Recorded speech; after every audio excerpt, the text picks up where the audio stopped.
As we head into the last few days of this third leg to the Chinese city of Sanya, the fleet is starting to separate after a tight race through the Malacca Straits. The leaders, Telefonica, are now 7 nautical miles in front of Groupama in second, with Camper a further 30 miles behind in third.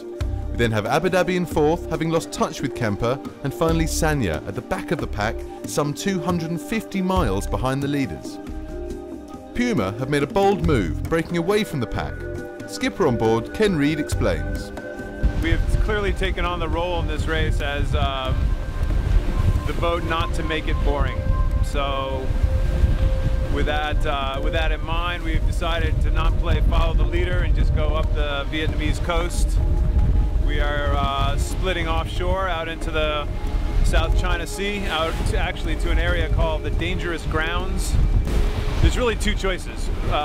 One is to go right up the Vietnamese coast. The other is to go offshore like we're doing. There's a big shift out to the right, but we pay a heavy price to get there. We have positive current all the way up. The guys down there have negative current. We go more miles, but they have to short tack along the beach of Vietnam. So, I mean, there's all kinds of risks and rewards all over the place. This is literally, this whole leg is full of minefields, and we hope our side wins. Forecasts predict gale force winds and high seas to come in the next 24 hours, and the crews across the fleet are preparing their boats and bracing themselves for the conditions to come. Yeah, now just going to do some checks today. The breeze is going to build. It's 15 knots now.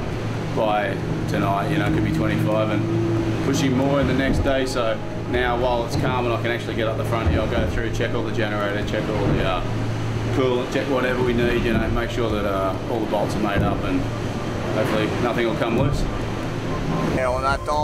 We're expecting 30 knots of wind and 3 to 4 metre waves, a good storm. We're getting ready for 48 hours of hard sailing.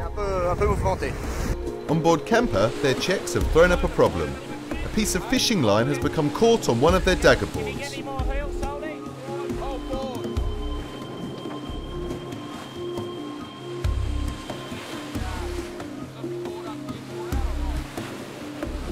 And I think we got most of it. We'll have to put the board down and up a couple of times to see if we got all of it, but I think it went quite well.